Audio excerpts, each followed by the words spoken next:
As part of India's global outreach program against terror and brief the world on Operation Sindoor, the all-party delegation teams have condemned Pakistan's stance on terror and have also exposed its role in cross-border attacks. The senior Bharatiya Janata Party's Member of Parliament, Ravi Shankar Prasad, leading the delegation to Europe, said that Pakistan is in commotion and the people in Pakistan-occupied Kashmir are crying to shift to India. Listen in. Kind of ill treatment Pak-occupied Kashmir people are suffering, do you know? They cry, "Mujhe Hindustan mein kar do." It comes from social media. They are being victimized, they are being terrorized, what not. In Balochistan, women are being almost given the worst barbaric treatment possible. उनके पति, उनके भाई, उनके बच्चे उठा के लेके भाग जाते हैं.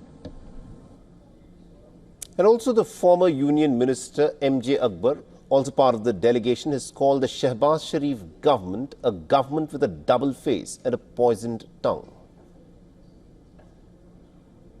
Before I ask my question, This I must reply here itself. Excuse me. Good question. Before the other comes.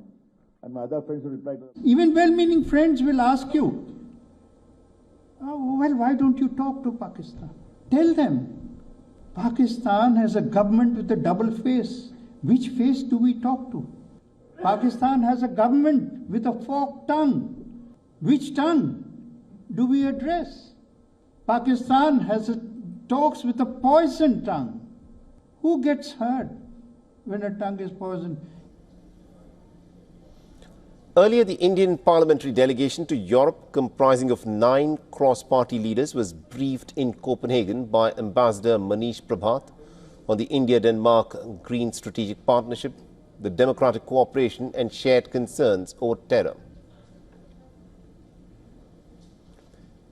In Colombia, another Indian delegation led by the Congress Member of Parliament Shashi Tharoor has successfully persuaded Bogota to withdraw a condolence message that was originally issued in favor of Pakistan following India's retaliatory strikes on the 7th of May.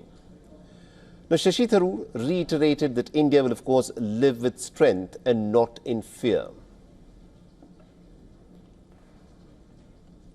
That Mahatma Gandhi not only stood for peace and non-violence and ahimsa, but he also led us to freedom. He was a freedom fighter.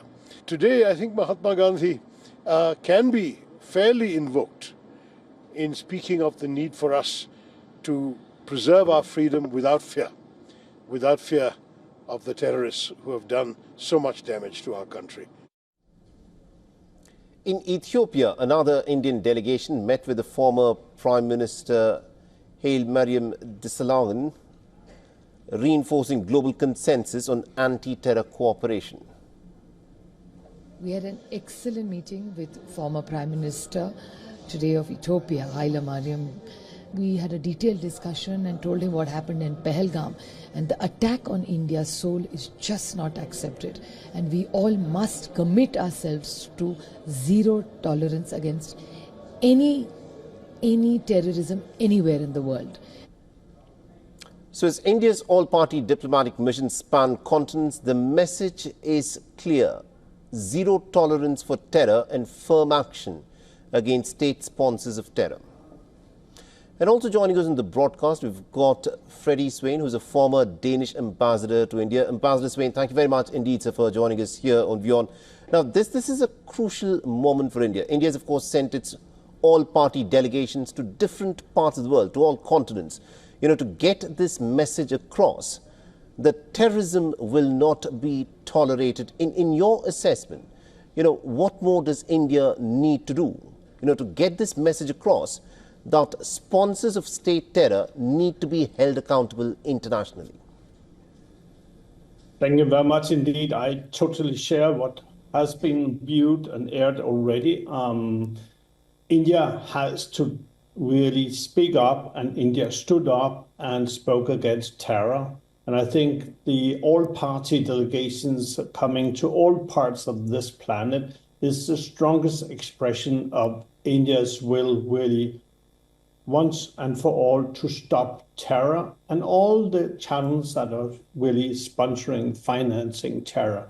So now it's no longer about words and nice meetings, it's about action. And my personal hope would be that India, based on this interaction across the world, with full support from all the countries that they have visited, that a catalog of actions can be drawn up. So we need really to do what is needed here. So no more words, but only actions. And I do hope, also from my interaction with the delegation coming here to Denmark, that there is a willingness really to take it to the next level, which is actions that will prevent future terrorist attacks here, there, and everywhere. And of course, I have lived in India and I have sensed the impact of terror from Pakistan and across the borders. So now it's time really to step up and secure that the global community at last is ready to support the Indian cause. Indeed, the global community is indeed ready. But the fact, Ambassador Swain, is that Pakistan uses terror because it thinks it is some kind of a cheaper strategy that it can pursue against India. There is a global consensus against terror.